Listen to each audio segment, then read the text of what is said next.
For some reason, I'm thinking about all the little girls in my life today, especially like the bad little girls. The little things that you guys did that made me laugh, or the things that I still remember, and the way that I see you. And I just decided to go ahead and, as I'm thinking about each of you, just to kind of make a video, just to for you to look at for giggles, because you probably don't remember most of it. Like, you were pretty small. So I just remember when you were really little,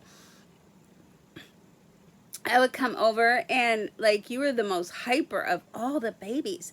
And you learned to walk really quick, and you were just like all over the place. Even if I would try to like pick you up and like cuddle you, you were just like, I don't have time for that. Like, you were just zoom, zoom, zoom everywhere all the time.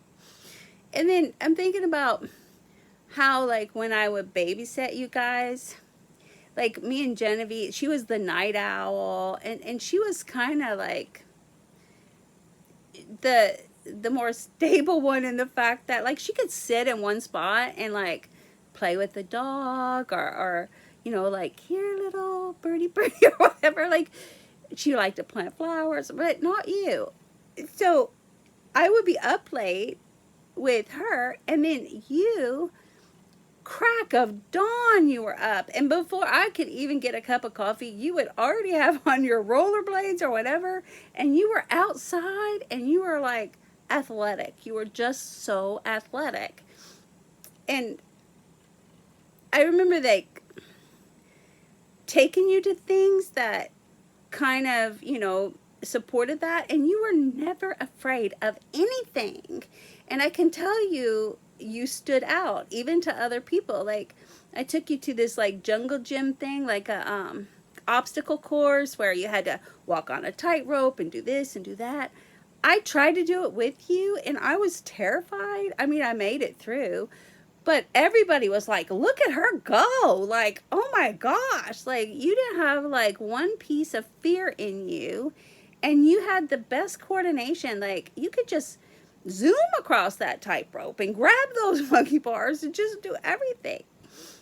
And then I'm just thinking about with you, like, there was no middle ground. You were either on 150 miles an hour, or then you were out. And like, as soon as your head hit the pillow, and sometimes not even then, in the car, in a chair, whatever, you were out. And when you were out, you were really out.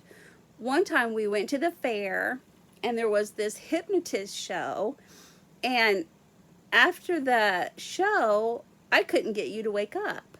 You were just out, and then everybody got scared, including me. Like, you were under hypnotism, and then there was like a whole bunch of people came around, and we were shaking you, and I was smacking you and everything, and you would not wake up for a while. I mean, you finally did wake up, but then they told us like they wanted us to hang around that area for a little bit just to make sure that you were okay. And you were so hard for me to keep an eye on. Like, when I took you to the park, I had to take somebody else with me, because if there was both you and Genevieve, if I took my eyes off of you for 1 second, I would lose you, and I could not control you. Like, you would just bolt. One time we were at the Balboa Park playground. No, this was a different. We were at the Mission Bay playground, and basically I looked and you were gone. And everybody knew, you were the kid that was going to get kidnapped if I wasn't careful, because you would get out of my sight in a heartbeat, and you could be miles away. So everybody knew, like, to watch you. Well, one time you did get away, and I had Genevieve, and Wendy was with me, and you started running down the beach. Now, mind you, she's in bad health. She even has COPD, but like, we don't want to lose you. That would be my worst nightmare, to go home and be like, I lost her. So I was slowed down by your sister. Wendy was trying to keep up with you, and she ended up running a really long way down the beach. And people on the beach started yelling stuff like, you're gaining ground on her, and just all this stuff. Like, some people were rooting for you, and some people were like, you almost have her, keep going. And I ended up having to like cut you off at the pass. Like, Wendy was on one way. I had to like loop around, and like we ended up corralling you. But after that, like I got so afraid of losing you that one time when we went to Balboa Park, there used to be this on the top of the, I think it was the top of the Science Museum. Yeah, there was this play place, and it was kind of a good place to take you guys because it had stuff, that the other kids like, and then it had the stuff that you like, but it was just like this kind of rough and tumble mat play area type thing. So I thought, okay, we're good. We're going here, and I thought I'm gonna get all the energy out of her.